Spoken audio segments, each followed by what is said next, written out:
まあちょっと毛がいるんですけど、お風呂に入れる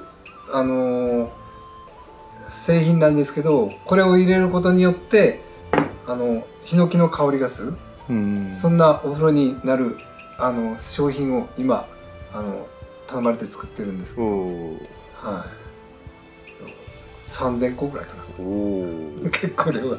もう冷めるところは決まってるんですか？決まってるんです。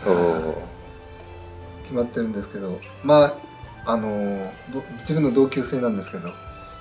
そういう商品を作ってくれないかって依頼されて今作ってるとこなんですけど、まあ吉永林業でも使っていいよっていう話をしてるんで、気心としてもまあなんかこういう製品ができればなと思ってるんですけど、これもやっぱ丸いですよね。で年輪がこう綺麗で、でそういうのにまあ自分たちが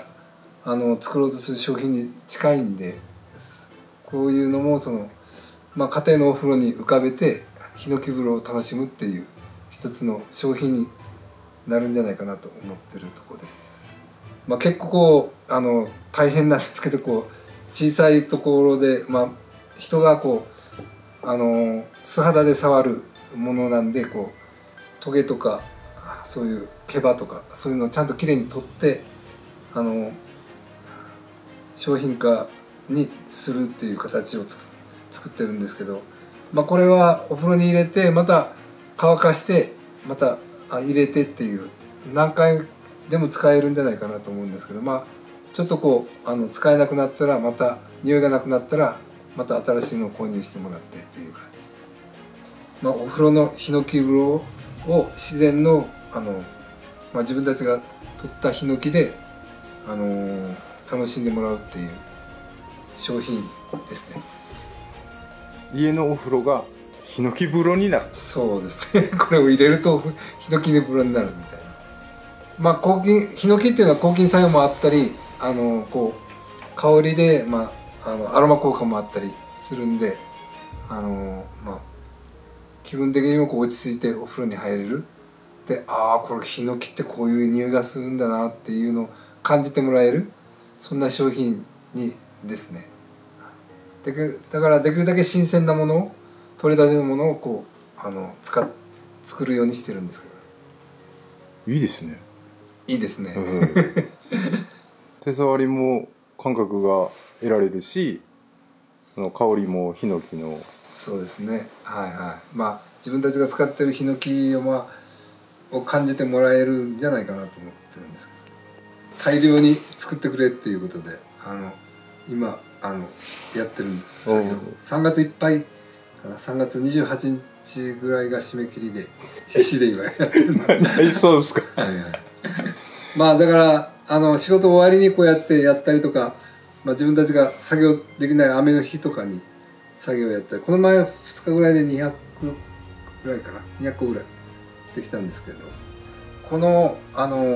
呂に浮かべるヒノキなんですけど、このヒノキ自体も50年かけてこういういろんな模様とか年輪とかを作ってるんですね。だから50年かけて作り上げた、自然が作り上げた商品を自分たちはまた手を加えて商品化にしてるっていう。だからもう自分たちだけじゃできないんですけど、うちにはそういう杉を育てる、ヒノキを育てる人たちがいて、であとはもう自然が自然に年輪とかを作り上げて出来上がる商品で、一緒になってできる、そんな環境に自分たちは住んでるんで、こういう商品が自然からいただけるっていう、ありがたいことですね。本当に自然ってこういう環境がないとこういうものもできないっていう、この模様もできないし、まあ、こういう枝もできないし、まあ、吉川さんが綺麗だって言われてるんですけど、まずこれは本当自然のおかげですね。ありがたい、自然の恵みに感謝です。これ面白いんですよね。まあこれは今年取れた分だとすると、これを追っていくと、この頃に災害が来たとか、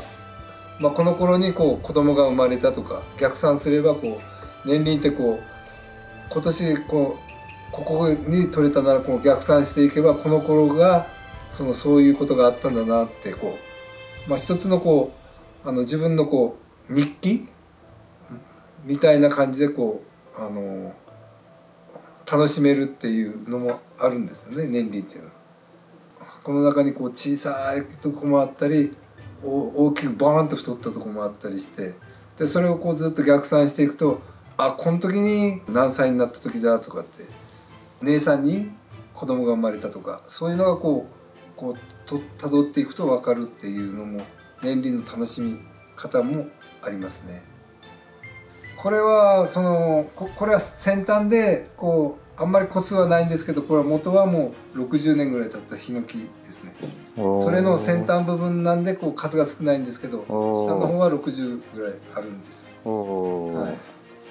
俺も61だから同級ぐらいの木ですね。こういろいろこう形が変わってるのはこうその時にこう寒かったりとか、大風に打たれたりとか、雨がザーッと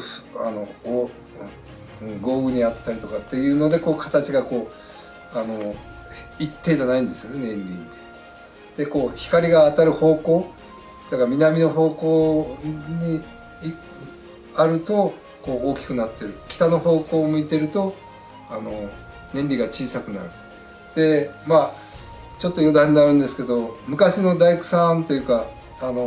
そういう人たちはその方向に向けて木を製材をしたやつをこう使っていく。そうすることによって